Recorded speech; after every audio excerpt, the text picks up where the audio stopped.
ಒಂದು ಪುಟ್ಟ ಹಳ್ಳಿಯಲ್ಲಿ ರವಿ ಎಂಬ ಬಡ ಹುಡುಗನಿದ್ದ. ಅವನ ತಂದೆ ರೈತ, ತಾಯಿ ಕೂಲಿ ಕೆಲಸ ಮಾಡುತ್ತಿದ್ದರು. ಬಡತನ ಇದ್ದರೂ ರವಿಗೆ ಓದಿನ ಮೇಲೆ ಅಪಾರ ಆಸಕ್ತಿ. ಪ್ರತಿದಿನ ಶಾಲೆಗೆ ಹೋಗಿ ಗುರುಗಳು ಹೇಳಿದ ಪ್ರತಿಯೊಂದು ಮಾತನ್ನು ಗಮನದಿಂದ ಕೇಳುತ್ತಿದ್ದ. ಆದರೆ ಮನೆಯ ಪರಿಸ್ಥಿತಿಯಿಂದಾಗಿ ಪುಸ್ತಕ, ನೋಟ್ಸ್ ಎಲ್ಲವೂ ಹಳೆಯವುಗಳೇ.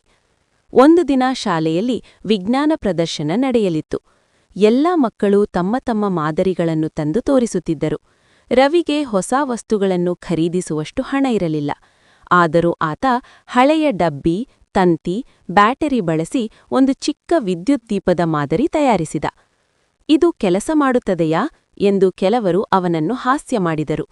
ಪ್ರದರ್ಶನದ ದಿನ ರವಿ ತನ್ನ ಮಾದರಿಯನ್ನು ಚಾಲನೆ ಮಾಡಿದಾಗ ದೀಪ ಹೊಳೆಯಿತು. ಗುರುಗಳು ಅಚ್ಚರಿಯಿಂದ ನೋಡಿದರು. ನಿನ್ನ ಕಲ್ಪನೆ ತುಂಬಾ ಉತ್ತಮವಾಗಿದೆ ಎಂದು ಪ್ರಶಂಸಿಸಿದರು. ರವಿ ಮೊದಲ ಬಹುಮಾನ ಗೆದ್ದ. ಆ ದಿನ ರವಿ ತಿಳಿದದ್ದು ಒಂದೇ: ಹಣಕ್ಕಿಂತ ದೊಡ್ಡದು ಆತ್ಮವಿಶ್ವಾಸ ಮತ್ತು ಪರಿಶ್ರಮ. ಬಡತನ ಅಡ್ಡಿಯಾಗಬಹುದು, ಆದರೆ ಕನಸುಗಳಿಗೆ ಗಡಿ ಹಾಕಲು ಸಾಧ್ಯವಿಲ್ಲ. ಆ ದಿನದಿಂದ ರವಿ ಇನ್ನೂ ಹೆಚ್ಚು ಶ್ರಮಿಸಿ ಓದಲು ಪ್ರಾರಂಭಿಸಿದ ಮತ್ತು ತನ್ನ ಹಳ್ಳಿಗೆ ಹೆಮ್ಮೆ ತಂದ.